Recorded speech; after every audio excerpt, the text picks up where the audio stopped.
तो ये कहानी एक राजा की है जिसमें यमराज को भी यह निश्चित करना मुश्किल होता है कि पाप का भागीदार कौन है। स्वागत है आपका आपके ही चैनल कहानियाँ रास पर। तो एक बार एक राजा था। उन्होंने अपने सेवक गणों को बुलाकर साधु संतों को भोजन के लिए आमंत्रित किया और खुले स्थान पर भोजन बनाने का कार्य शुरू किया गया। जब भोजन की तैयारी हो रही थी तब दूसरी ओर एक चील ने सांप को देखा। तो जैसे ही चील ने सांप को अपने पंजों में भरकर उड़ने चली, तभी सांप ने अपनी जान को बचाने के लिए चील पर जहर उगला, लेकिन वो जहर खाने में जा गिरा, जिस खाने को खाने से साधु संतों की मृत्यु हो गई।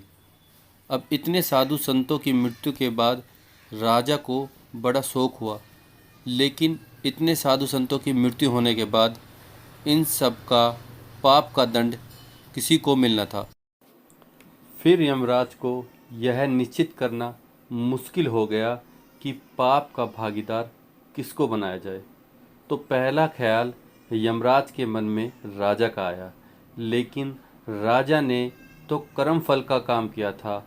उसने साधु संतों को भोजन के लिए आमंत्रित किया था, तो उसमें उसकी कोई गलती नहीं थी। दूसरा विचार यमराज के मन में आया रसोइयों का, लेकिन रसोइयों वालों ने तो भोजन बनाया था, उसमें उनकी भी कोई गलती नहीं थी। फिर तीसरा विचार यमराज के मन में चील का आया। उसमें चील का तो भोजन ही यही है, सांप कीड़े, वो उन्हीं को मारकर अपना भोजन करता है, तो उसको भी इसका पात्र नहीं बना सकते थे। चौथा विचार उस सांप का आया।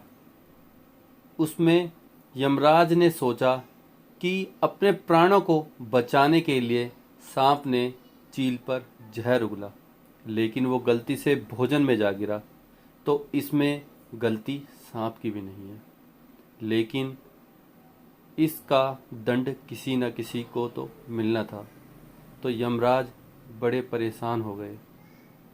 कुछ दिनों बाद कुछ साधु नगर के अंदर गए और वहाँ पर एक महिला से राजा के महल जाने का पूछा कि हमें राजा के महल जाना है। तभी उस महिला ने कहा कि उस राजा के घर जो साधु संतों को जहर देकर मार देता है। तभी यमराज ने यह निश्चित किया कि पाप का दंड इस महिला के खाते में जाएगा।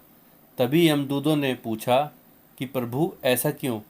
तब यमराज ने कहा कि राजा, रसोइया, चील और सांप, इनसे जो हुआ वो अनजाने में हुआ, लेकिन इस महिला ने बिना जाने राजा के बारे में ऐसे शब्द कहे, जिससे उस पाप का दंड इस महिला के खाते में जाएगा। हमें जीवन में किसी के बारे में बुराई और निंदा नहीं करनी चाहिए, नहीं तो हम उससे ज़्यादा पाप के भागीदार बनते हैं। तो हमें जीवन में ये काम बिल्कुल नहीं करना चाहिए। अगर आपको कहानी अच्छी लगी हो तो प्लीज़ लाइक एंड सब्सक्राइब। धन्यवाद।